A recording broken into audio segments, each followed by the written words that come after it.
A leader is the one who knows the way, goes the way, and shows the way. Professor Ruan Abesekara, Head Department of Finance, University of Kelaniya, is always a guide, a mentor, and a visionary leader to us. Dear Sir, this humble invitation is for you to deliver the welcome address.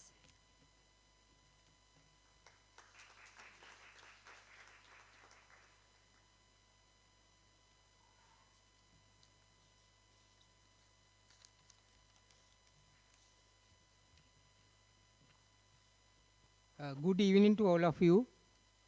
Dr. Narada Fernando, Dean, Faculty of Commerce and Management Studies, Chief Guest for today's event, Mr. Chandana Aludgama, Chief Executive Officer, Sri Lankan Insurance Corporation, Mr. Deemantha Matthew, Head of Research, First Capital Holdings, Mr. Kusal Jayawardena, Deputy Managing Director, Alliance Finance, Mr. Thimal Pereira, Chief Executive Officer, DFCC Bank, industry personnel, heads of departments, staff of the Department of Finance, and my dear students. It's my honor and privilege to welcome you all to the Economic Forum of the Investment Week 2022. Investment Week is the flagship event organized by the Finance Students Association during the academic year. This is the 9th consecutive time that this event is being organized. The theme for this year's Investment Week is Reviving Through the Economic Crisis, Rebuild Sri Lanka. This year's event is spread over 3 days, and today is the second day. The Department of Finance is one of the leading departments in the university system in Sri Lanka that provides world-class finance education. This year marks the Department of Finance 11th anniversary. The department provides 4 degree programs, namely Bachelor of Business Management Honors in Finance, Banking, Insurance and Financial Engineering. Currently, we cater to around 800 students. The department has reached significant milestone during its journey of 11 years. 2 of these milestones include obtaining CFA recognition for its degree programs and receiving A grade from University Grant Commission for its excellence. In addition to these 2 significant achievements, I am pleased to report that Sri Lanka Standard Institution awarded ISO 9001-2015 quality certificate to our degree programs this year, making the Department of Finance the first finance department Sri Lankan university system to receive this illustrious certification. The latest economic crisis in Sri Lanka is the worst ever. We all suffer as a result of this now. We were severely impacted by the COVID outbreak first, and subsequently by the politicians and policymakers' disastrous economic and political choices. We are occasionally to blame for failing to notice this scenario as members of the general public and educated people. Discussing how to reconstruct Sri Lanka by restoring the economy is crucial in this environment. I am confident that this forum will generate a lot of insights that will offer remedies for the current economic crisis. I am happy that the finance industry is well represented on today's distinguished panel. I would like to warmly welcome Dr. Narada Fernando, Dean, Faculty of Commerce and Management Studies, to this forum. I am honored to welcome Mr. Thimal Pereira, Chief Executive Officer of DFCC Bank, Mr. Chandana Aludgama, Chief Executive Officer of Sri Lanka Insurance Corporation, Mr. Deemantha Matthew, Head of Research at First Capital Holdings, and Mr. Kusal Jayawardena, Deputy Managing Director of Alliance Finance. It's a pleasure for me to welcome all the heads of the departments, industry personnel, and staff of the Department of Finance, and my dear students. I want to finally commend Finance Students Association for organizing this event. Mrs. Danushka Piyananda, Senior Treasurer of the Finance Students Association, deserves special recognition for her guidance of the students. I also applaud Dr. Ruani Fernando, Senior Lecturer, for moderating this forum. I anticipate this economic forum being both entertaining and insightful. Thank you very much. Have a good evening.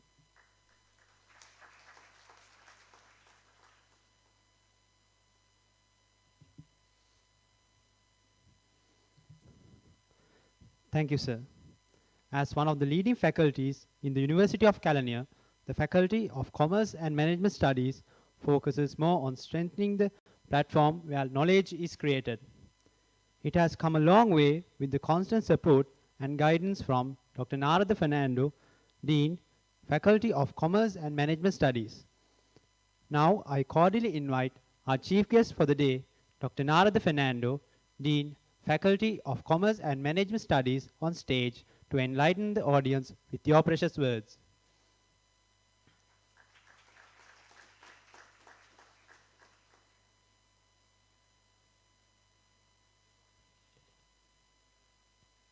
Very good evening to all of you.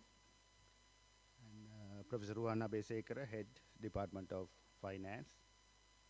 And our panel members today, Mr. Chandana Aludgama, CEO, Sri Lanka Insurance Corporation, and Mr. Dimantha Matthew, Head of Research, First Capital Holdings, and Mr. Kusal Jayawardana, Deputy Managing Director, Alliance Finance, and Mr. Thimal Pereira, CEO, DFCC Bank PLC, and our moderator, Dr. Ruani, and the professors, staff members, and dear students. So it is a great pleasure to address you all in this evening, in this investment week. And we are having this special segment, Economic Forum. So we have to discuss about what is going on, and so what are the suggestions from the industry. So we all know that as a country we are going with a very difficult time with a lot of issues. So when we see that the inflation, so according to our country report, we are going with 60% or 70%. But from foreign reports, we are getting it more than 100. And we can experience by having interest rate higher. So we are very much happy when we have in 24% monthly for FD, or maybe 27% or 27.5 annually for our FDs. But at the same time, banks, they are going with a difficult time. I don't know whether it is a profitable business for them, obtaining FDs from customers and invest on treasury bills, maybe on 32% or maybe 31%. Earlier we studied that the treasury bills rate, that is risk-free rate. So without any risk, you can invest on your money, treasury bills. But today when to purchase treasury bills, we are on a queue. So when we, as individuals, we cannot go for those treasury bills. So the theory, what we are learning in the classroom, that is going up and down. I think for studies, and especially for case studies, so this may be a very good situation. This may not be a good for our day-to-day life. So we are having a good panel of members, those who will explain so what is going on and what will happen in the future, and what are the strategies we can come out of this difficult time period. So as we all believe, this is not a natural disaster. We know that, as Professor Ruan mentioned, this is man-made crisis. So we have not identified our priorities, and we have not invested so where we can generate some income. Rather than going with that, we always search for the publicity. So we wanted to elect for the next time. So that may be the reason, maybe one reason. So all the countries, so they are planning for their future. So we heard that in yesterday's morning session of Bloomberg, India, they wanted to go for a 30 trillion economy by 2040 or 2050. So that is how they are planning. So what is the plan of Sri Lanka? Are we thinking about at least 1 trillion economy? Or can we think about such level? So all these are questions. But the main thing, so what I believe, these always provide a better opportunity to rethink the rebounds once again. So when we work with COVID, even in university level, we thought that, so this may be the end of education. But the staff members and the technical people, those who are involved in with education, so they came up with this online education and a lot of controls for evaluations. And now it has become a habit and it is working for the development of education. I'm not telling that is the best way for education, but so we anyhow mitigate the risk and continue our all efforts. So in the same way, this crisis may be a better point to think once again, especially in Sri Lanka, whether we can continue with the system what we practiced so far. Or, so we have to shift from this traditional mode of implementing our policies into a radical method.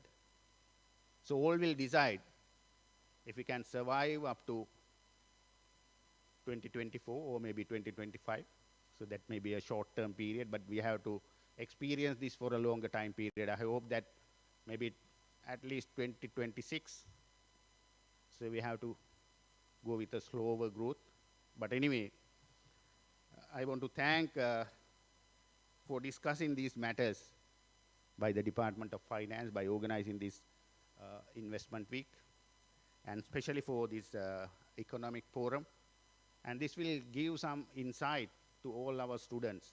And as the student association, they are organizing all the activities of the investment week. So that is to develop their skills.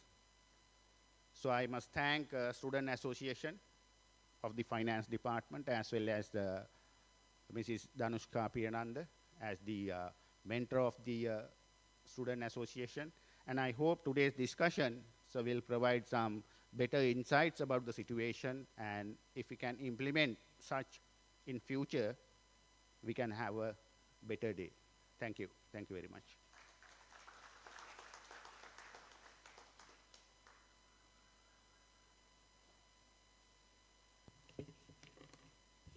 Thank you, sir, for your precious words.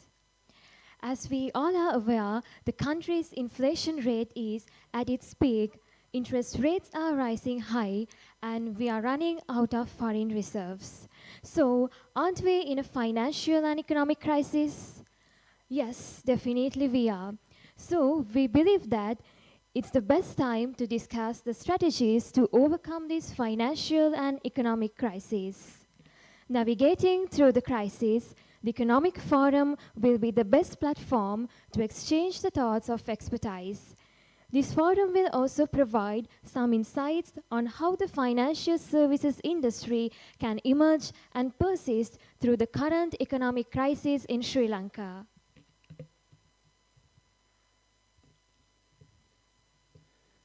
Now I take this privilege to welcome the following dignitaries to commence the Economic Forum. Mr. Chandana Aludgama assumed duties as the Chief Executive Officer of the Sri Lanka Insurance Corporation Limited in 2018, an organization with over 6 decades of service to the nation and the strongest and largest insurer in Sri Lanka. He counts over 30 years of experience across diverse facets within the insurance industry. During his illustrious career, he has held many senior roles in organizations such as Eagle Insurance PLC, HNB Assurance PLC, etc. He has presented research papers at local and international conferences on both insurance and bancassurance and has undergone extensive training both locally and overseas, including at Generali Insurance AG, Vienna, Austria, and NUS Business School, Singapore. Mr. Alutgama has conducted lectures as a visiting lecturer at the postgraduate unit of the University of Colombo Management and Finance faculty.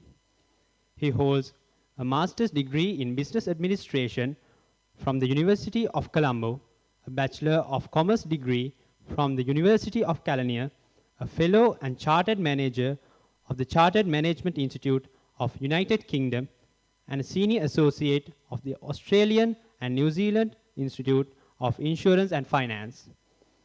Prior to taking up this appointment, Mr. Alutgama functioned as the Chief Business Officer and the Principal Officer of HNB General Insurance Limited. Mr. Alutgama also serves as the Principal Officer for the Sri Lanka Insurance Corporation Limited. His versatile interests, apart from business, saw him take over many leadership positions outside his insurance career in both local and international associations as well. Mr. Timal Pereira, the Executive Director and Chief Executive Officer of DFCC Bank PSC.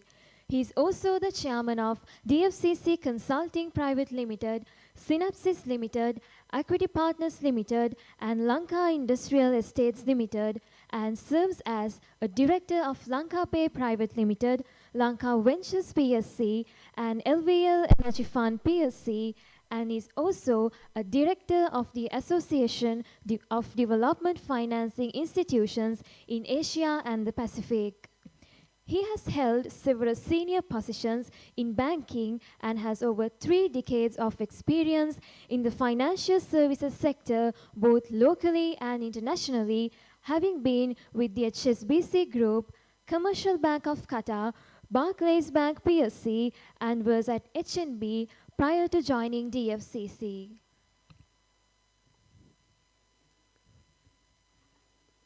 Mr. Dimantha Matthew has over 15 years of experience with investment banking, a predominant focus. He brings significant exposure in economic, fixed income, and equity research, portfolio management, debt and equity financing strategy, project finance, corporate finance, and advisory services. Prior to joining First Capital, Mr. Dimantha acted as Head of Research at SoftLogic Stockbrokers. He had also worked at Capital Alliance and John Keel Stockbrokers. Mr. Dimantha holds a Master of Business Administration from the University of Wales, United Kingdom, and a Bachelor of Laws from the University of London. He is an attorney at law in Sri Lanka and also holds ACMA and CGMA qualifications. Mr. Kusal Jayawardena was appointed to the AFC Board of Directors in 2017 and currently serves as Deputy Managing Director, and he brings over 24 years of experience in investment banking, corporate finance, credit and operations. He serves the AFC Board as the Deputy Managing Director. He has led teams in launching several innovative products in Sri Lanka and Bangladesh, including securitization structures, convertible securities, and derivatives, and has executed several landmark capital market transactions. He played a key role in setting up NDB Capital Limited, Bangladesh, and Emerald Sri Lanka Fund, being the first private equity country fund set up in Sri Lanka. He is a chartered financial analyst and associate member of the Chartered Institute of Management Accountants and the Chartered Global Management Accountants. He is also an associate member of the Association of Chartered Certified Accountants, United Kingdom. He holds a Master of Business Administration from the Open University of Sri Lanka in collaboration with Commonwealth of Learning Canada. His previous appointments include Commonwealth of Managing Director, CEO of NDB Capital Limited, Bangladesh, and COO of NDB Capital Holdings Limited. He has held board positions in several listed and private entities, including Resource Energy PLC, Pan Asian Power PLC, Lanka Communication Services Limited, and NDB Capital Limited. And as the moderator of the discussion, let me introduce Dr. Ruwani Fernando, Senior Lecturer, Department of Finance. Dr. Ruwani Fernando graduated with Bachelor of Business Management Special Degree in Finance from University of Kelaniya and Master of Science in Management from University of Sri Jayewardenepura. She obtained her PhD from University of Waikato, New Zealand. She was the faculty gold medalist for the achievement of the highest GPA of the Faculty of Commerce and Management Studies in the year 2008. She also was a recipient of the New Zealand Commonwealth Scholarship to pursue her PhD. Her PhD thesis has been awarded as one of the best theses of the year 2020, recognized by the Institute of Finance Professionals of New Zealand. She has also received the Vice Chancellor's Award for the researcher with the highest number of publications in the index journals of the Faculty of Commerce and Management Studies in 2019, and the third place in the category of the most outstanding young researcher in the same year. She has been awarded for the best paper titled Does Risk Management Effects on Bank Efficiency? An Analysis of Sri Lankan Banking Sector at the International Conference on Economic, Finance and Management Outlook, organized by the Asian Economic and Social Society in Malaysia 2013. She has several publications in index journals. Currently, she serves as a senior lecturer at the Department of Finance, University of Kelaniya, and also the editor-in-chief of the South Asian Journal of Finance. Also, she is a member of the Editorial Advisory Committee, Accounting and Finance Research Journal, published by Seydu Press, Ukraine. I kindly invite you all to take the respective seats.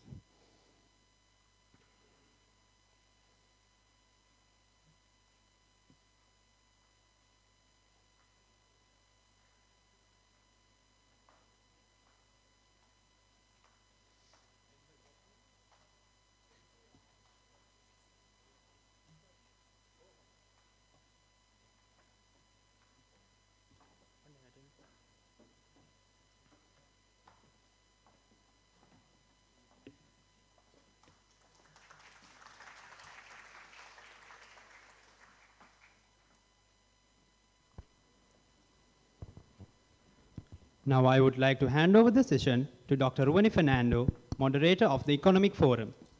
Over to you, madam. Thank you.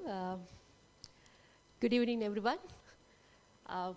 It is excited to be among such panelists.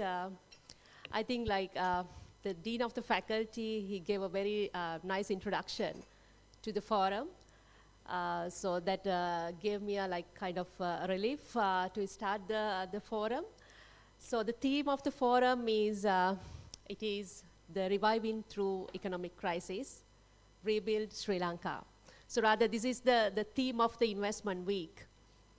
So of course, in this forum, so I'm not going to raise the questions from our panelists on what were the causes behind the crisis. So rather, so I'm taking this discussion to see what impact, the challenges and opportunities the crisis created for us, especially for the finance sector. So that is why we have invited these eminent panelists, including representing the banking industry, insurance, finance company, and also capital market. So Mr. Chandana will be touching the points from insurance industry perspective, and Mr. Timal will be talking about the banking industry perspective, and Mr. Kuzal from a finance company's perspective, and I expect Mr. Dimantha for you to touch the points on capital market perspective. As finance department, I think this is kind of a responsibility, open this type of discussion because this is an ongoing crisis. So we need to especially, open up our eyes on what is happening. And also, I think this is a good opportunity for our students to make aware on what is going on and to get the opinion and your idea on what is happening within the country. So thank you, gentlemen, once again. So let me initiate the discussion by giving some economic indicators to see where are we. Some macroeconomic indicators I have noted down in my notes. The annual GDP growth of the country, 2021, that was 3.3%, and by 2022 quarter one, it goes to minus 1.6, and quarter two, minus 8.4. The unemployment rate, it was 5.1 in 2021, and 2022 quarter two, it goes to 4.6. The FDIs, 2021, it's 780 US million, and then 2022 quarter two, it is 404 US billion. The gross official reserves goes to, currently it is at 1.7 billion of USD. And debt to GDP of the country, it was 99.5 in 2021, now it is 107%. The total outstanding debt of the central government, in 2021, it is 17,589 billion rupees, and 2022, 2012, it was like 6,082 billion rupees. So this is where we stand. And this is not a case in Sri Lanka. Even I noticed that even in the world, international context, some of the countries also have, some statistics similar to this. Even like IMF, they have forecasted the world GDP. That was, the last year it was 6.5. And then their projection for this year, it will be 3.5, and next year it will goes to 2.7. So that is the case, so this is where we stand.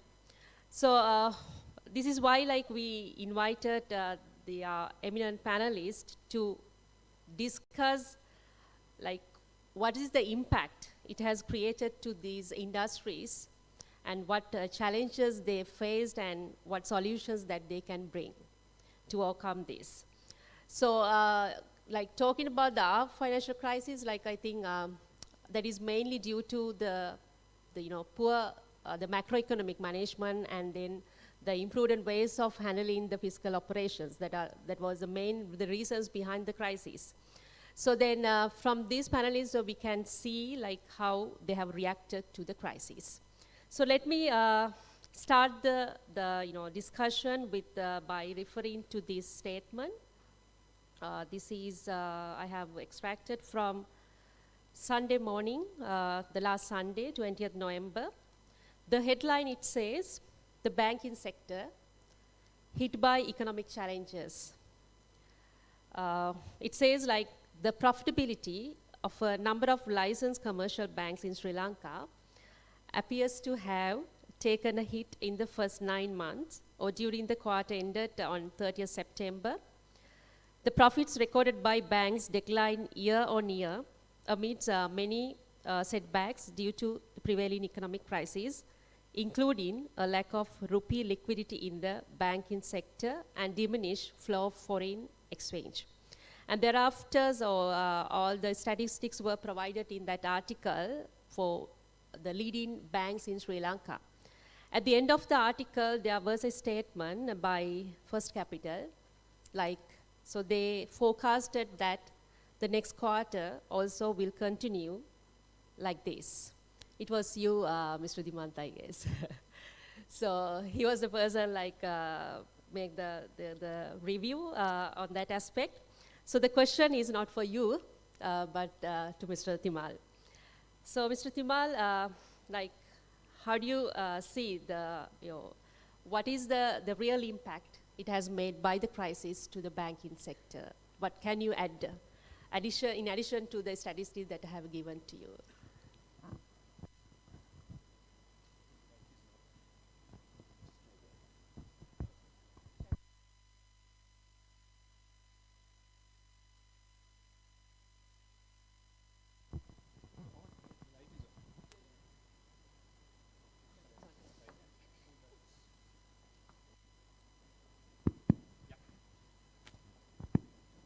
Firstly, a very good evening to all of you, and thank you for inviting me on this panel.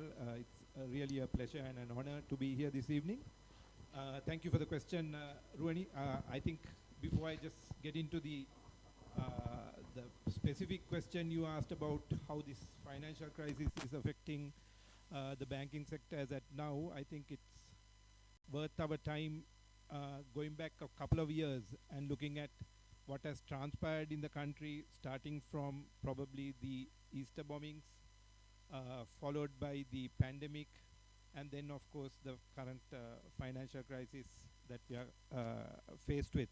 So this is not a single event that is facing the industry. It's a wave of events, one after the other, that has impacted both the country, the economy, and the financial sector. Obviously, banks being the backbone of the economy, being at the center of the economy in a country, I think we are the worst affected by this crisis, right? So, and if you look at the current crisis, I think the newspaper article that you quoted is quite accurate.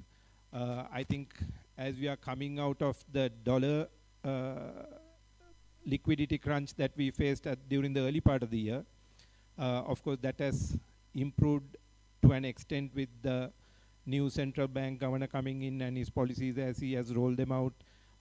Exported dollars are coming in a little bit more than what we've seen in the past. The worker remittances are flowing in again more than what we have seen. The floating of the rupee has helped to a great extent. All that was done perhaps 6 months to 8 months too late, right? So even the increase of the policy rates, the exchange rate floating of the rupee against the dollar, probably if it was done 7 to 8 months prior to when it was done, probably we wouldn't have seen this issue exacerbating to the level that it has currently.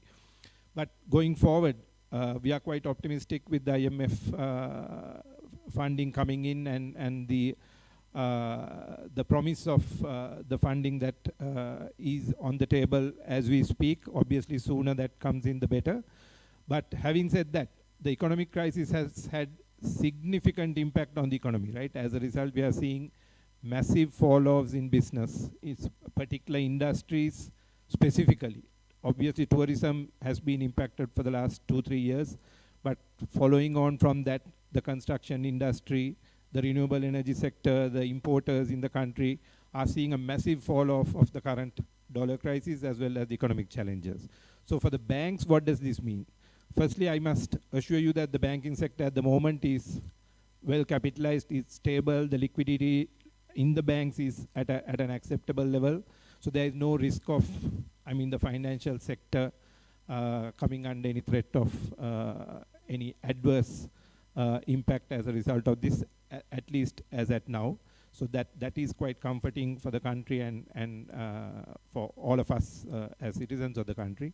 But having said that, the biggest fall-off for the banks as we see it now is the rising impairments in our lending books. So one is on the credit side. Obviously, the facilities that we have granted, there are billions and billions. If I speak about my bank, we have about 100 billion in moratorium, under moratorium, which are all ending at the end of December. So as the moratoriums end, are the businesses going to be able to repay their debt? Are we going to have to extend further moratoriums, grace periods, tenure extensions? Those are challenges that we are currently facing. The other big problem that we are seeing at the moment is on both the foreign debt, the ISBs, the SLDBs, as well as the big elephant in the room, which is the domestic debt. Are we going to see a haircut on that? We in the industry obviously hope that won't happen, but we'll park it for the time being because there's a lot of discussion around that. There are different schools of thought on the domestic debt. Some people advocate the fact that a haircut on domestic debt is inevitable. The industry feels that would have long-lasting repercussions on the economy, and the recovery of the economy will take much longer because obviously that's not just the banking sector. The insurance sector, EPF, ETF, all are going to be impacted if there is a haircut on domestic debt. So in addition to the credit fall-off that we are seeing in terms of higher impairments, we are also taking impairments on our ISBs, which are matured and haven't been settled by the central bank.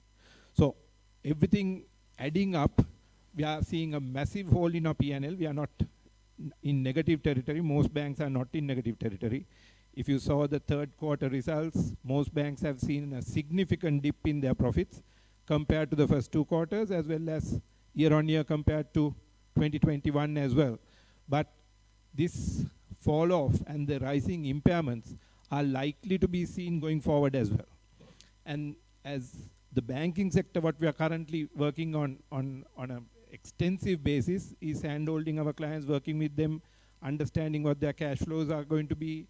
As they come out of the moratorium, are they going to be able to service their debt, or do we have to give further extensions to the grace periods, the moratoriums? That predominantly is what we are currently working on as banks. So if I think I spoke to some of them, I think back probably 3-4 months ago in Kosgoda, right? At that time, the primary concern for the banking sector was the dollar liquidity. And we were just beginning to see rising impairments. I think the dollar liquidity, like I said, has improved during that time and now, but the biggest concern we are seeing is the rising impairments. And if we have to build in impairments or domestic debt, that is when banks, the capital of the banks and the liquidity of the banks is going to come under pressure. So we are definitely not out of the woods, but we are also seeing the country perhaps turning the corner. And from here onwards, I think the banking sector is quite positive that we should see progressive but very slow improvement going forward. So I'll stop there, Ruani, and then take any questions thereafter. Okay. So with that positive note, we hope that will continue even in the next quarter as well. With that positive note, so I would like to turn to the insurance sector, to Mr. Chandana. So let me again quote the report produced by the central bank very recently on financial sector performance and system stability, the recent economic developments, highlights of 2022 and prospects for 2023. So they highlighted that the insurance sector, so their overall performance of the insurance sector improved with total assets showing healthy growth during the first half of 2022. The total assets and the GWP, the gross written premium of the insurance sector, grew at 7.9 and 17.8 on year-on basis. The total assets of the long-term insurance subsector and general insurance subsector also increased by 6.8 and 10.5 respectively. So it seems that the insurance sector is doing well. So I just want to ask from you, Mr. Chandana, is it the reality? Or like what are the key challenges the insurance sector have faced and facing currently at the moment due to the economic crisis? Right. Firstly, let me thank all of you for giving me this opportunity and inviting. It's good to come back to the University of Kelaniya like this, and I consider this is an honor for me. Well, the first question is, I think you mentioned that there is a growth in the insurance sector. Predominantly, that growth came from the motor sector, because as all of you know, the motor insurance values went up. A vehicle which was valued at, let's say, 10 million, overnight became 20 million. So as a result, the insurance from last January has been in a conscious effort to increase the value of vehicles. So along with the value of vehicles, the premium also goes up. So there is a considerable growth. And in terms of life insurance, the market has, as at today, if you take the market, has grown at about 3%, which also means more and more non-long-term based products are being sold, like medical products. So it's actually not a real growth, because there were no motor influx to the country, but you see the motor portfolio growing. With the current economic conditions, just like any other industry, the insurance industry is also having a lot of challenges. If you look at the biggest challenge right now we are going to have is shrinking of the top line and also increase in the middle line, and the profitabilities will be affected. If I take an example, let's say the motor insurance accident cost. Over the last couple of months, a cost of replacement of spare parts have increased about 60%. And that is a hit for motor insurance. And also if you take medical costs, the hospitals, the drugs, the cost has increased again about 50 to 60%. That's a direct hit for medical insurance. In insurance, there are three factors you need to understand. One is you need to have adequate capital for you to sell a product. So all insurance companies will have to maintain a capital adequacy ratio, what is called. A minimum at 120, but 160 is the time the supervisor or the regulator will intervene. And the other two factors are the claim ratio. So as against the total portfolio, how much are you paying as claims? So when the claim costs are going up, the percentage claims will naturally increase. And if it's, let's say for argument's sake, 65%, and the company has expenses, the expenses also grow at a certain limit. So in case if this goes beyond 100, the company is making an operational loss. So that is a major risk right now. Plus, most companies were happy with the investment return. But in this climate, the investment returns are also challenging. Then the other biggest challenge that we would have is the asset liability mismatch. For example, if you are selling an insurance product, life, we need to ensure we have enough assets to guarantee that payment. Now we are talking about a haircut. Now we have invested a product at, let's say, 25%, and we have given a particular value to the customers. And if that 25% interest is challenged by another 30% haircut, then we are going to have a serious issue in asset liability mismatch. Then on the forex side, we will also have certain issues when it comes to paying the reinsurers.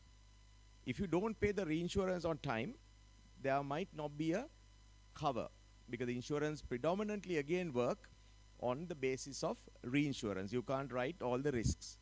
So therefore, if we don't pay, there will be an issue in terms of liability acceptance at a time of a claim. So these are some of the major challenges an insurance industry is going to have today with the current economic environment. But on the other hand, if you look at March this year, we had worse situations. I think Timal also addressed that point. But we have reached some sort of a normalcy. At least the foreign remittances for insurance is not that bad as it was. Then when it comes to certain implementation of IT systems, I think all insurers and all the entire industries are getting together and pushing the IT double quick time. So I can give you one example. Up to now, we have saved around 50 million rupees on postage. That is simply because we are using electronic means. So like that, there are so many developments, and these are best time to do those. So that's the positive side of it. And another negative factor I forgot to mention was when the reinsurers give facilities or the covers to local markets like this, for example, the entire industry, let's say somebody had 20% market share in Sri Lanka. So they had some interest about Sri Lanka. But again, the shrinking rupee, that 20% market share has now dropped to 5%. So the next challenge is going to be whether the reinsurance companies would continue to support this market. So that's another challenge. Thank you. Right. So as you mentioned, there are several risk categories that have been highlighted during the crisis. For example, the assets liability mismanagement and the forex. So being a CEO of the leading insurance companies in Sri Lanka, so have you identified any strategies to overcome these challenges? Yes. So from a company point of view, we saw this coming somewhere in February, March.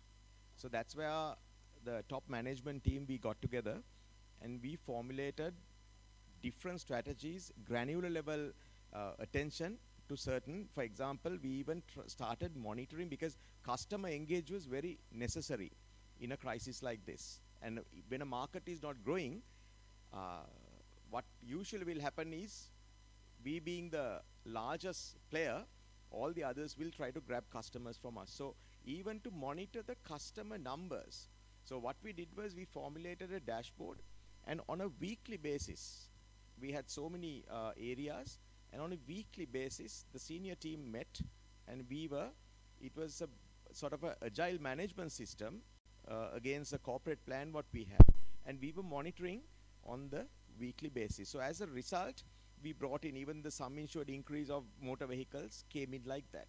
And on the other side, IT developments.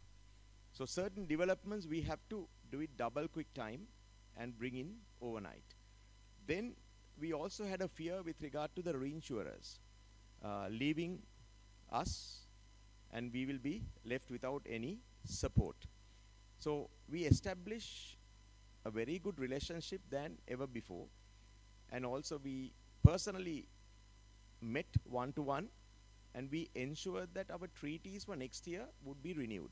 So still it's not renewed, but we have a strong feeling that those would be renewed.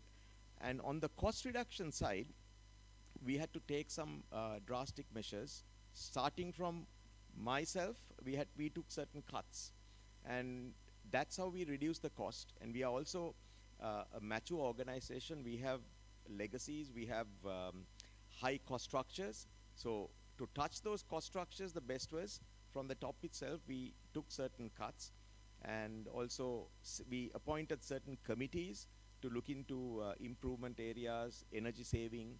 So these are some of the things what we have done, but we are quite positive because this is a time that we can change some of the things despite all these challenges around us. Right. So I think one of the great initiatives that you have taken, like with regards to the cost reduction. So that is kind of a very good strategy that all the companies at different levels, state or private, so they should apply in order to respond to this crisis. I think that should be started from the parliament itself, I guess, if possible. So anyway, so let's turn to Mr. Kusal. In responding to the crisis with regards to due to the external the service and the hyperinflation of Sri Lanka, the Central Bank of Sri Lanka, so it allowed the domestic currency to depreciate, and also it tightened the monetary policy by raising the policy rate by 700 basic points. I think when referring to the history, that was the highest change that has made with regards to these policy interest rate changes. But in 2001 and during 2000, the rates were high, but in terms of percentage changes, this is the highest hit. So once the policy interest rate changes, so it definitely affects to the market interest rates. So I believe finance companies have been largely affected due to these high interest rates in the market. So my question is, Mr. Kusal, how the high interest rates have impacted to your operations at the moment? Yeah. Good evening, all. Thank you very much for inviting me to this forum. And I think it's a very timely discussion that is taking place.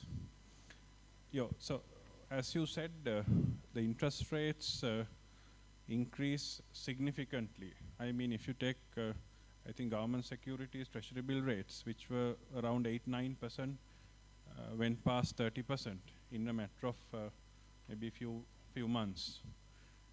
And similarly, you see the currency also depreciated by about 80% within a matter of, again, few months, right? So we see the economy had to absorb unprecedented level of shock within a very short span of time. The interest rates, the currency, the inflation. So all these things, I think we have moved into a previously, uncharted territory in terms of how we do business. So, as you said, the finance companies have a significant implication because of sudden rise in interest rates, because we have a natural mismatch in our asset and liabilities, because 70 to 80% of I'm talking about typical finance company, 70 to 80% of our book is leasing portfolio, which goes up to about 5 years and we are lending on fixed rate basis, right? So we have leases generated up to 5 years, especially the leases that we booked in ultra low interest rate period, maybe around 13, 14, 15%, right? So these rates we are locked for 5 years. And in that situation, we see our cost of borrowings have actually increased several multiples, right?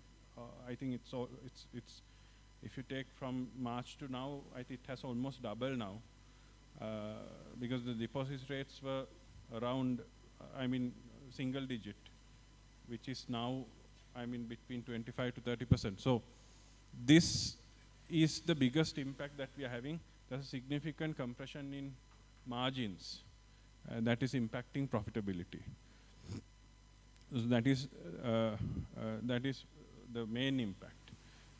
Then the second is when our own incremental cost of funds are around 25 to 30%, because of PLR itself is about I think maybe around 28% now, and deposit rates are also 25 to 30%. So our own cost of funds are, I think, between 25 to 30%, right? So at what rate we are lending, right? And since we are lending at high risk segments and our operating cost is high in these segments and the credit risk is high, right? So we have to lend, almost all finance companies are lending north of 35%. So at that rate, what business we can do, right? So there's a significant implication, two implications. Implication is that you see the loan books are shrinking now. So two reasons. One is the high interest rates. So the credit demand is low, which I think was the intention of central bank as well, to discourage credit growth, to slow down the economy. So that is happening. So that is impacting the loan book to shrink. The second reason is we are also very cautious now not to lend at these rates, because the credit that you would get at these rates could be very risky. So because of these both reasons, we see the loan book is shrinking, but we see a significant pickup in gold loan business or pawning business. If you look at industry statistics from March to September for 6 months, there's a 40% growth in gold loan portfolio, industry portfolio. So that also may be indicating certain stressors in the economy. People who have no other means of when they have run out of maybe for various needs, they have no other option but to go for gold loans. The second reason is because in our gold loan portfolio, we also have a lot of micro entrepreneurs. So with this inflation, their working capital requirement is maybe has doubled now. Someone who needed, let's say, maybe 100,000, 200,000 working capital might. In the COVID-19, we also noticed the same scenario, like there were like differential impact on different sectors. Like for example, the telecommunication industry, it shows a positive growth like right after the pandemic. So Mr. Dimantha, like how do you reflect these conditions, these scenario in the capital market perspective?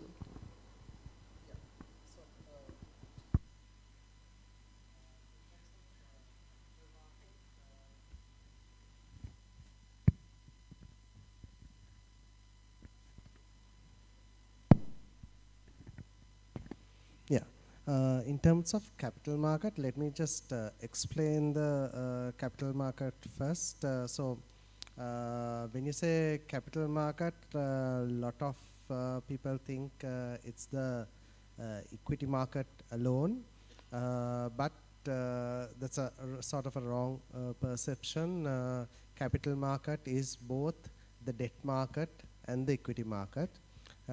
Equity market basically is around, if you take the money supply, basically about 5% or so, a very small amount goes into the equity market, but the debt market is significantly large. About 95% of the balance capital goes into the debt market. So all the bigger institutions, there are a lot of mandatory requirements for them to go into capital markets. So that is a key element in the country. So overall, I will first give a perspective of the expectations for the economy, and then move into sector-wide impacts. So if you look at GDP, now what's with this high interest rate, let's try to understand what's going to happen in the economy. So if you break down GDP, a significantly large component is the private sector consumption. So with this significantly high inflation scenario, we are going to see a major plunge in this private sector consumption.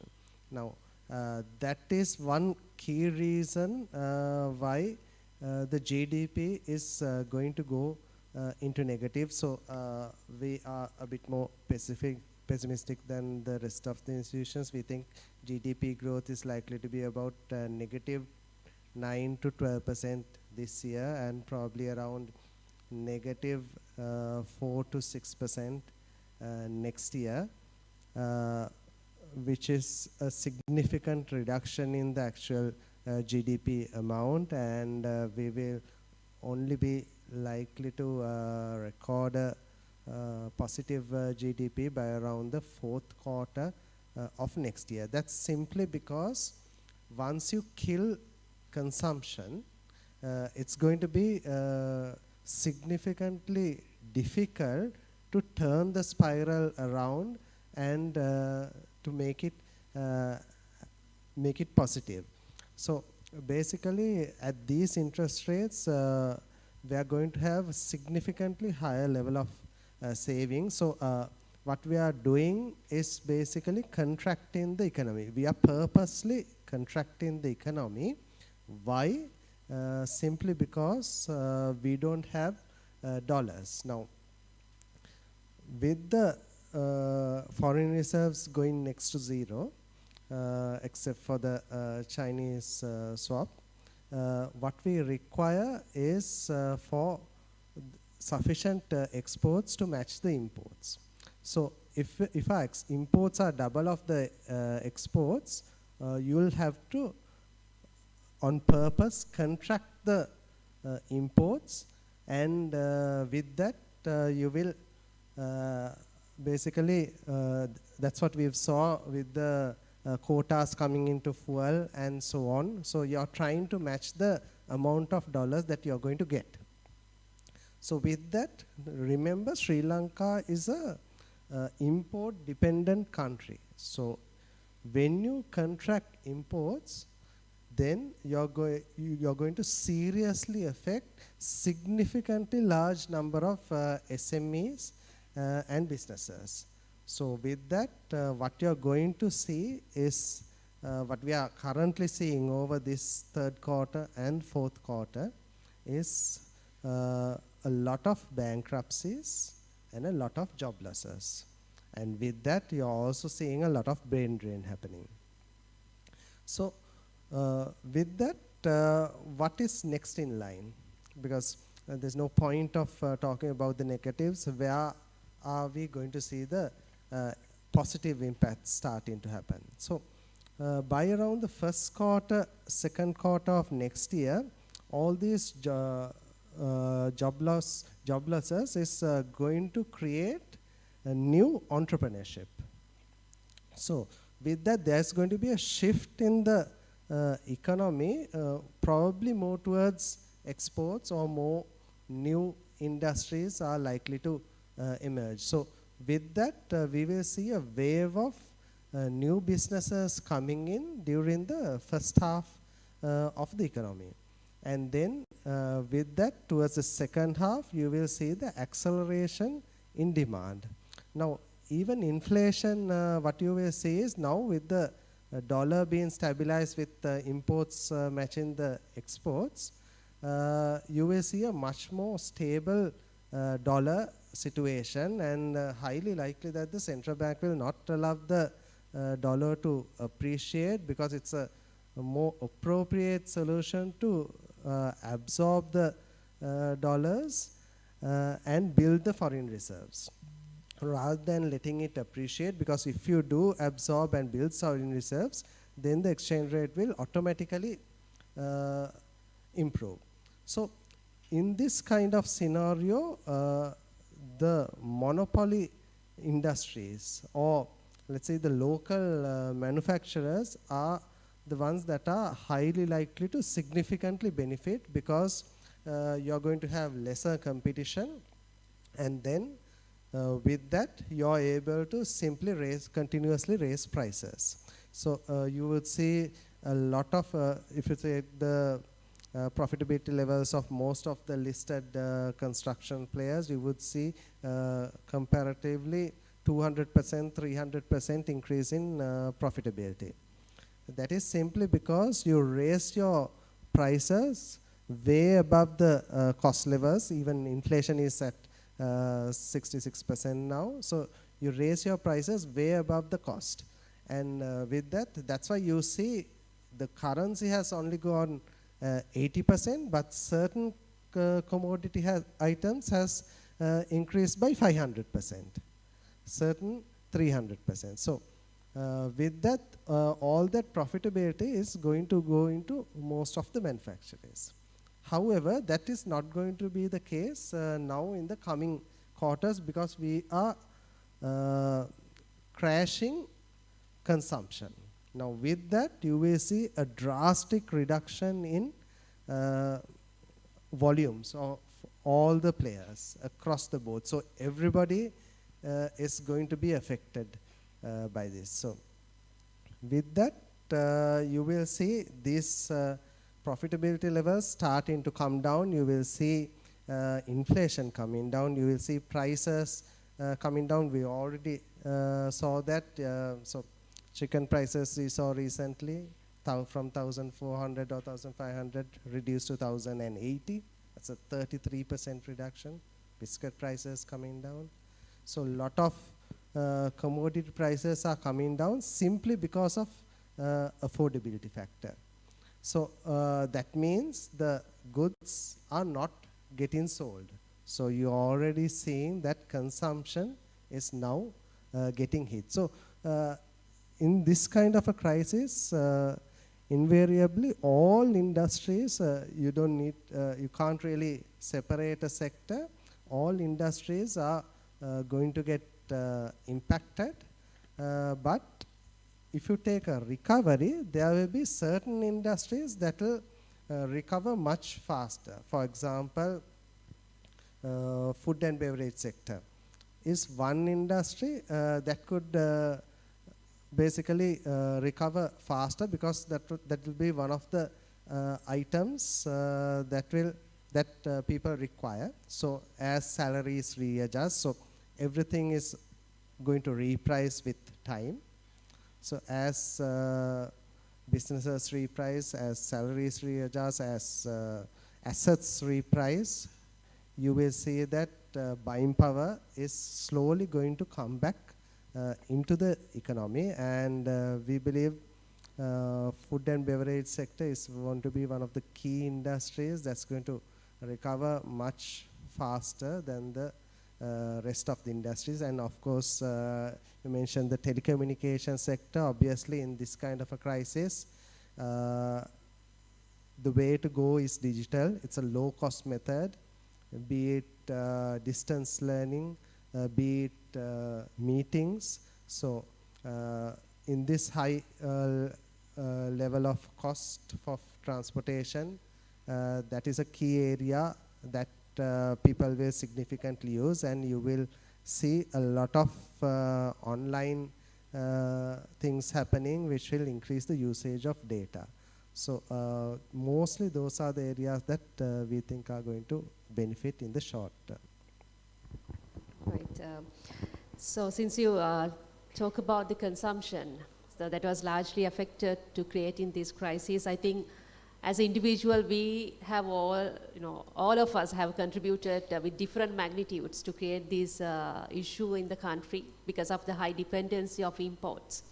Mr. Dimantha, are there any industries currently that they are doing well with regards to the capital market performances at the share market amidst the economic crisis? Yeah, so as we are slowly looking at some sort of a recovery, we are seeing now energy sector is one key area that is likely to benefit from this kind of a crisis. If you take globally, energy sector is one key reason why most countries go into the crisis because of subsidies to the energy sector. It may be electricity, it may be fuel, and so many other things. So a lot of things given free. So with that, you go into a forex crisis because of excessive spending.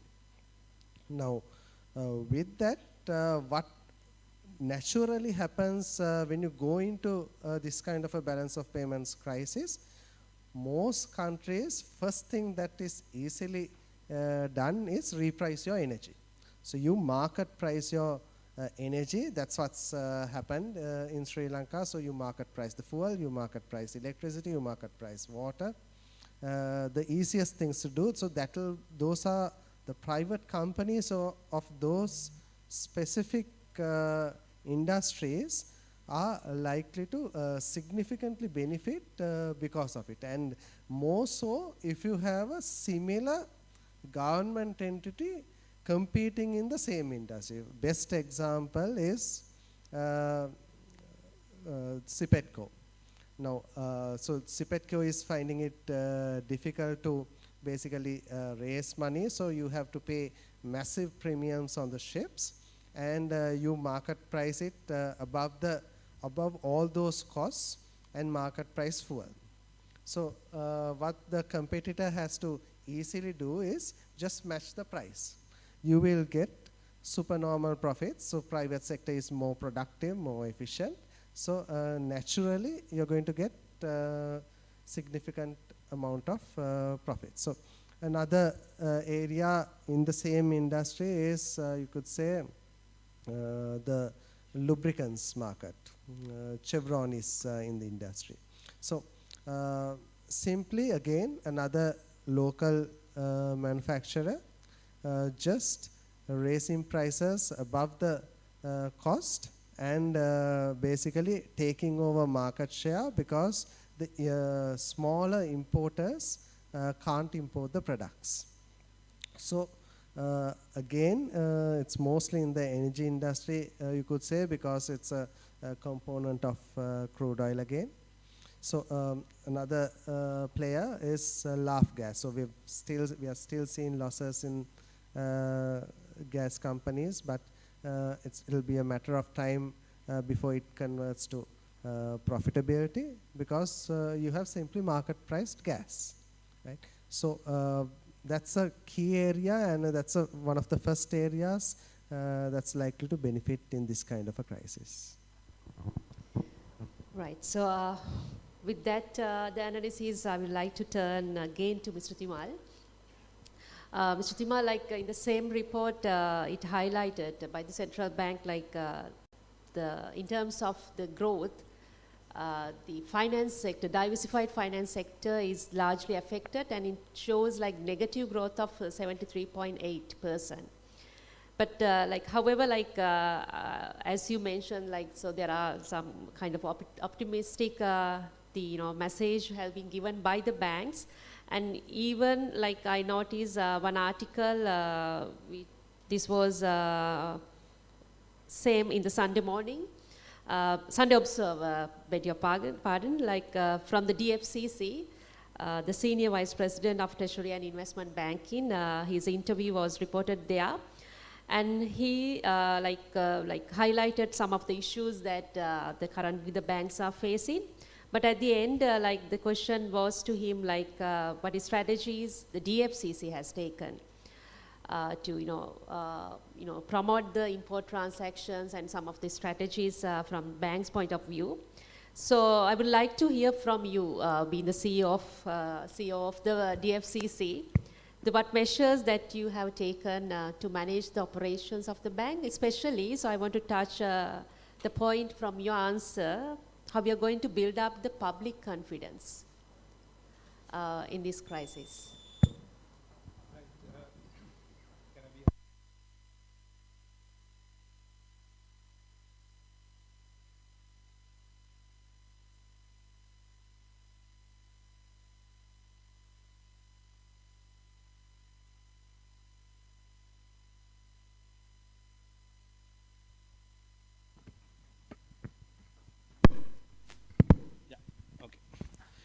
Right. I've forgotten the question in the process, but I'll manage. Yeah. What have banks done to kind of weather the storm? So I think Chandana spoke about the insurance industry. It hasn't been all that different for the banks, but our challenges have been slightly different. So, like I said, this is kind of a domino effect that has started happening way back from probably the Easter bombings, and then one wave after the other, and we are where we are at the moment. So the first thing that we did, and like I said, we spoke about the dollar crisis. So as a bank, and you specifically asked about the DFCC bank, so we predominantly have been supporting importers, right? So our export book was relatively small. Our worker remittances, compared, having been a development bank for over 60 years and being a commercial bank in the last 6-7 years, our balance sheets had its different challenges. So we've had to refocus. I mean, all banks have had to do that, but the smaller banks, smaller to medium-sized banks like DFCC have had to really think on our feet and reposition, re-strategize, and in order to face up to the challenges that we are currently seeing. So the first thing we did was change that focus from importers, traders, to the more export customers. Obviously, that is a sector that is doing extremely well. If you look at the tea exporters, if you look at the apparel, any kind of export, food exports, organic foods, cinnamon exporters. So we completely refocused towards exporters. That is one of the reasons why we came out of it the way we did and as fast as we did in terms of the dollar liquidity. The other thing is we focused on different remittance corridors around the world, Israel, South Korea, the Middle East, and so on and so forth, the Levant. And we've seen a significant uptick in the worker remittances coming into the bank. And also what we also have to do, not so much the cost management per se. Yes, it's obviously a big focus, because when your top line is suppressed and is reducing due to increasing cost of funds and so on and so forth, we obviously have to look at the cost line. Impairments is one, but the cost line as well. So we've looked at it with a fine-tooth comb, looked at areas that we've had to really cut down on. But in addition to that, what we've also looked at is improving productivity internally. So digitization, automation, introduction of robotic processes to do some of the labor-intensive work that banks do, like crib searches and things like that. We've done a lot of that. We've done a lot of internal soul searching and identified areas that we can automate in, and that has also helped basically improve the customer experience. Customers who interact with us have seen a significant improvement in the way they interact with us and the channels they interact with us. I mean, before this crisis and before the lockdown, before the pandemic, we were struggling to get people to adopt digital, to adopt the mobile banking channels, the online banking. With the pandemic, that has automatically taken up, right? And it's gone through the roof. So we have also invested, all our recent investments have been in that area. So despite the crisis, we've also invested significantly in IT systems, automation, process improvements to make ourselves future ready. So we've done that. We've seen lots of productivity gains, which the savings of the staff, obviously we haven't let go a single staff member throughout these crises, right? So, but what we've done is we've been able to use the resources that have been freed up through this automation into recoveries, into helping our customers who are struggling and the distressed asset management and so on and so forth. So that's the other area that we are currently focusing on, which is the impairment management. I've spoken about that, I think, sufficiently so far, but there is significant focus there because every rupee cent, every cent saved there comes direct to our bottom line. So there is significant focus there. And we also have to look at areas that we need to focus. So we were aggressively going after the retail segments, individual customers, housing loans. This is not the time to lend. Obviously at 25, 30%, 30 plus, north of 30% lending rates, people cannot afford to borrow. The other thing that is looming over us at the moment is the tax hike. If that comes on top of the rising, don't forget these are people who borrowed when the interest rates were 9, 10, 11, 12%, right? So sadly they are seeing interest rates of 28, 30%. So their debt burdens have gone through the roof. So on top of that, if the looming tax rates also are introduced, they're obviously going to go into negative territory. So that's a segment that we've stayed away from. So we really had to focus on segments that we are going to really go after, exporters being one. Tourism sector, believe it or not, we are quite bullish because it's the third largest foreign currency, foreign revenue earner for the country. And we think that'll bounce back fairly fast. There are some loss cases, obviously, because they haven't been able to sustain throughout the last 2-3 years and keep the lights on, obviously. But there are lots of other smaller boutique villas, boutique hotels, and the larger hotels that we think will bounce back with the tourism.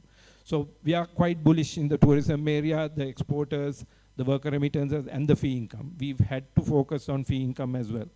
So what we've also introduced is the concept of war rooms. A war room is generally a command center with a lot of hive of activity and so on and so forth. So we've identified key areas and introduced war rooms to manage costs, to manage impairments, to drive deposits and drive fee income. So these are some of the things. I don't want to take too much of time. I can see a few people nodding off as well. But these are some of the things that we as a bank have done in the last so many months. Okay, so since we are talking about some solutions, like the IMF bailout is the largest, the solutions that the people have realized considering the crisis. So we hope, like most of the people believe that it will bring some stability to the country. So that is one part of a solution, but it's not the total solution to the crisis. From insurance industry perspective, Mr. Chandana, what key opportunities that you can see in the industry that you can support to boost the economic growth? Yeah, from a IMF point of view, first we need to understand what exactly is the impact going to be. So from the available information, we understand that there is some level of agreement reached between the staff level. Agreement has been reached by the officials of the government as well as the IMF officials. So that is under a program which is called the Extended Fund Facility for about $2.9 billion US. So within the next 48 months. So we don't know when, whether it's will be signed or not, but I'm sure everybody is hoping that it will be done sooner than later. So when that is done, what can we expect? Number one is the macro level stability in the country, financial level stability in the country, and also debt stability in the country. And also it is further expected to have some sort of a reduction on the misuse or the misuse of funds or the vulnerability of certain activities. We are expecting it to stop. So along with that comes a progressive tax regime. So I'm trying to take you step by step. So the progressive tax regime and all the IMF, and probably with the IMF, some of the other countries which will also come in along with us, what is expected is a growth by 2025 of GDP growth of 2.5%. So when that is achieved, what will happen in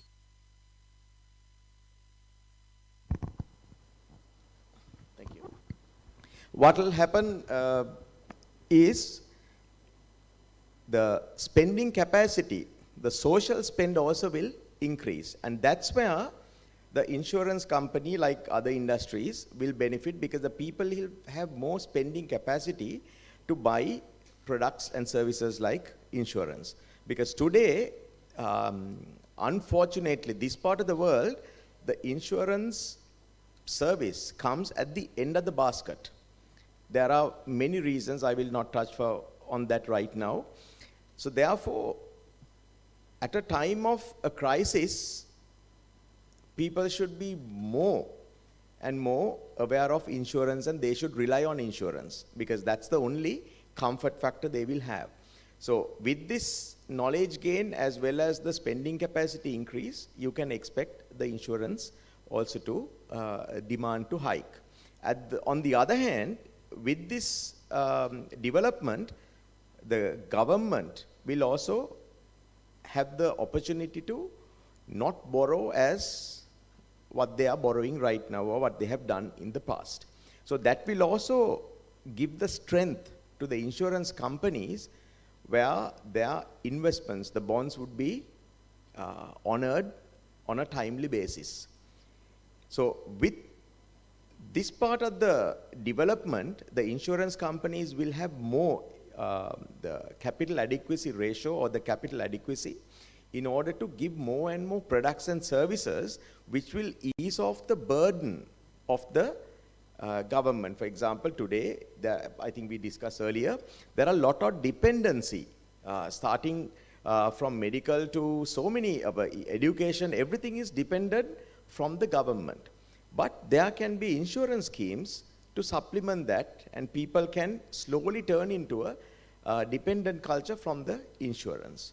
And also, with the increase of Forex, naturally, we will be able to have better stability in terms of honoring the reinsurers and transacting with them. I hope that explains. With the same note, Mr. Kusal, like the central bank governor recently mentioned one of his press conference that we have almost stabilized the economy. The momentums will gain in the coming years. So that is their wish, and that is the same wish we have as the entire Sri Lanka country. So from a finance company's point of view, like how do you see like how you can contribute to achieve that wish in the future? Yeah, I think a very good question you ask. Before I answer that question, I would like to give some perspective,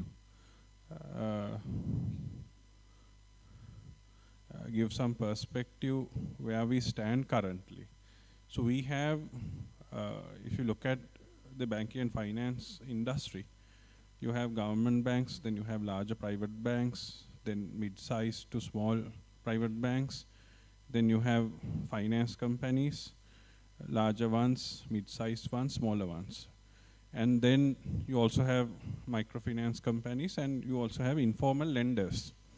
So all these players, from government banks to informal lenders, each one is fulfilling a need of the market, right? So otherwise, if there's no need or if there's no vacuum, none of these players in the market, there's no scope to survive, right? So that is one thing. Then the second point is, a few years back, Central Bank did a survey with IFC on, they did what they call National Financial inclusion survey. Based on that survey, which was done with IFC, what came out is, not very encouraging. Close to 50% of borrowing in this country is happening through informal sources, right? So despite the fact that we have so many banks and so many finance companies in the country, we have failed to create the financial inclusion that is required for inclusive growth, right? If you are to have inclusive growth that is spread across the country, across communities, across geographies, the access to finance is very critical. So now, that seems to be very weak, despite we have banks and finance companies, and you have, so that in that perspective, we have to talk about, answer this question. Then also, based on the data that was published in CRIB annual report, the question was how finance companies will contribute to economic revival, right? So we contribute only about 10% of loan book of banking and finance sector. So 90% of the loan book is contributed by banks. But when it comes to creating financial inclusion, we make a disproportionate impact in creating inclusion. Even though we contribute only 10% of the loan book, in terms of number of facilities, we contribute 42%, right? So banks who have 90% of the loan book is only contributing 58% of in terms of number of facilities, right? Which means the finance companies are playing a very big role in making credit available to unbankable or underbanked segments of the society. That could be maybe rural communities, or could be micro entrepreneurs, MSME entrepreneurs, where they are not accessible to banks, right? So I think going forward, when we're talking about economic revival, I think finance companies will have to further strengthen their reach towards this underbanked communities, because based on that survey that I said earlier, half of the credit demand is met by informal lenders, right? So there is out there in the market which we as formal players have failed to fulfill, right? So I think maybe it could be due to various reasons, maybe high perceived risk, maybe high operating cost, maybe we don't understand the business, maybe collateral issues. So I think as an industry, maybe with the government, with the regulators, we have to see why these segments do not have access to credit, and see how make credit available. Because if you are lending from informal sector, probably you'll be paying very high interest rates, could be even as high as 100%, right? So to make inclusive economic growth and come back strongly, I think critical thing is, especially at rural communities, farming communities, micro entrepreneurs, micro SME entrepreneurs, I think we have to make credit available and support them to restart businesses, support with the increasing working capital requirements, or maybe new entrepreneurs, as he said, if new entrepreneurs are coming up, have financing schemes to support these entrepreneurs. I think that is how I think as finance sector who are operating in, financing to vulnerable segments of the society, I think how we can contribute best, and maybe to minimize the operating cost, maybe we have to think of how to use more technology, because one issue in this segment is, apart from the high risk, the high operating cost structure. Because we are talking about few 100,000 rupees of loan. Because based on the same crib record, I found out that the average loan value of a finance company is about 600,000, whereas in a bank, average loan value is about 2.2 million. Right? So when you are operating with small ticket sizes, your operating cost structure is very high, because everything in our business model, the business origination is happening at even if it is a few 100,000 rupees loan, most of the time it's served at customer's doorstep. And then the collections are happening on the field. We don't serve the segments where customer come and pay us, right? That may be only 50% of the cases. Balance 50% of the cases, we have to go and collect. So as a result, our operating cost is significantly higher than banks. So we have to resort to technology to reduce operating cost and reduce funding cost to support these entrepreneurs. Right, so that's a very impressive answer, Mr. Kusal. Like, as you said, like there are many people who have been excluded in the financial system, so we have to bring them into the system, and so we should empower them in order to achieve whatever the targets that we are planning to achieve in the future with all these strategies. So I would like to turn the discussion into debt restructurings. You started, Mr. Timal, that discussion with your answer. So when it's come to debt restructuring, so today one of the newspaper in Daily Mirror, so the today's paper, there was one article by Professor Udara Piris, who works in USA University. So he's pointed out that debt restructuring, it's not only like we have to move with the external, but he highlighted the point that we have to first go with domestic, the debt restructuring, so that will provide a foundation. So I'm quoting the same, what he has written. The domestic debt restructuring will provide the foundation for setting these negative dynamics and achieving conditions conducive to economic growth. And also he noted that an early domestic debt restructure can mitigate the risk. So even though it cannot compensate for the continued risk for poor governance. So in such an event, like if we go with this debt restructuring, positively, if you look at the debt restructuring process, so how it will impact to the banking industry? I believe like there will be a large impact if you go with the domestic debt restructuring. I'm smiling because obviously Udara hasn't taken anything that was said a few weeks ago into account, because I was in a panel. Udara and Nishan Dimel are both from Verite Research. Udara is based out of New York or Buffalo. And they are both advocates of DDR or domestic debt restructure. And I was a lone banker in that panel, and I opposed it quite aggressively. So this was a FT arranged panel discussion similar to this. I touched on this earlier. This is the elephant in the room. Obviously, the foreign debt restructure is a given, and we know it's going to happen.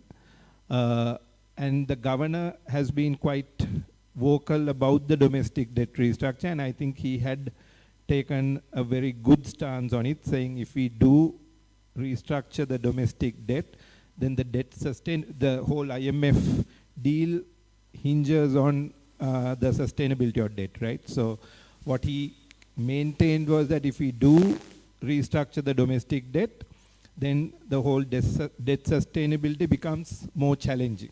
And I think that is the right position. Of course, the president was in parallel going around saying that there is going to be a DDR, so which didn't really help the cause. But the governor maintained this. Now, of course, he's not talking about it because I think because of the IMF deal, he's on radio silence at the moment. And like I said, it's only less than 50% of domestic debt or even lower that is amongst the banks.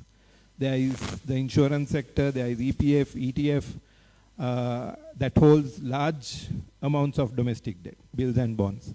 So we have to, and that's exactly what I kept saying at that panel discussion as well, saying you cannot look at it in isolation. You have to look at it as a whole, and it has to be a robust discussion with the central bank, with the research agencies, with the banks, and everybody concerned, and come up with a, because it doesn't help some people advocating the domestic debt restructure while others are standing up and saying it's harmful. So everybody has to get on the same page, I believe.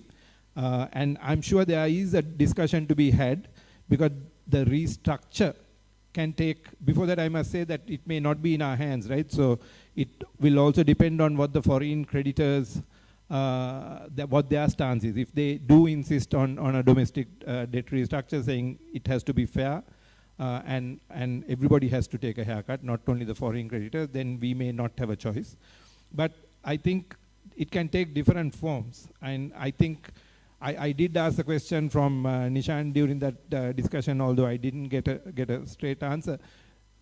Debt restructure need not necessarily be a haircut. It could even be an extension of the debt at a lower cost. Of course, to do that, the cost of the debt has to come down.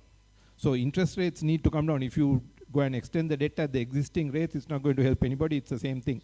So so it has to be a step-by-step process. Once the interest rates come down to a manageable extent, then if we can refinance the existing debt by longer tenor debt, that may be sustainable, right?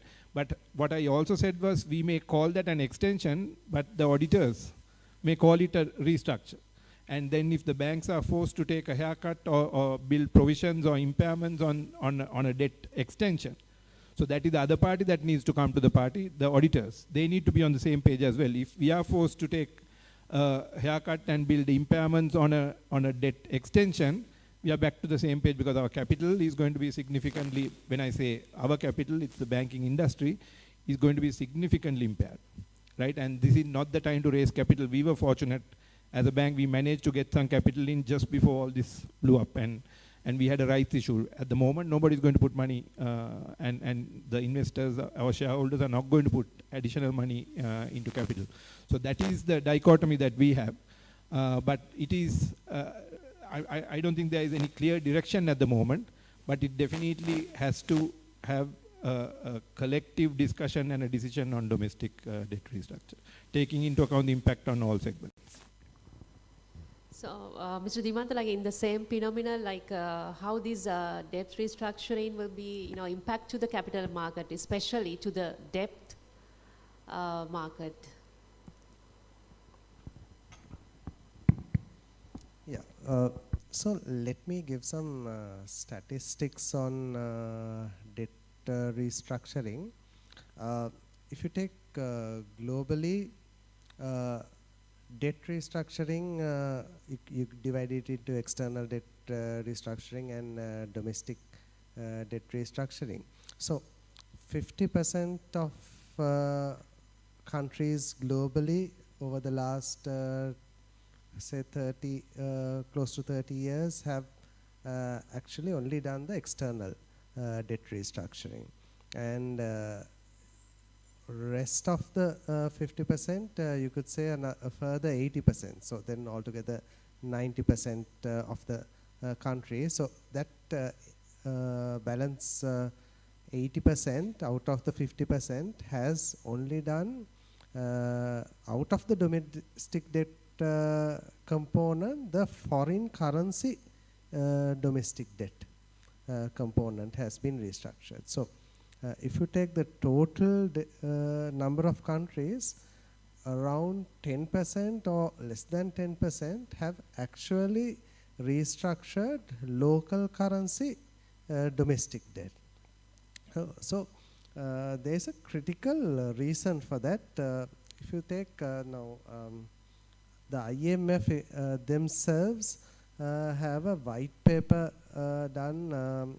Anybody can read it in November 2021, where they talk about local currency domestic debt restructuring, where it has been done in countries. They've mentioned a number of countries. I remember remember Greece being in there. So any country, most of the countries that has gone into domestic debt restructuring has resulted in a crisis in the banking sector.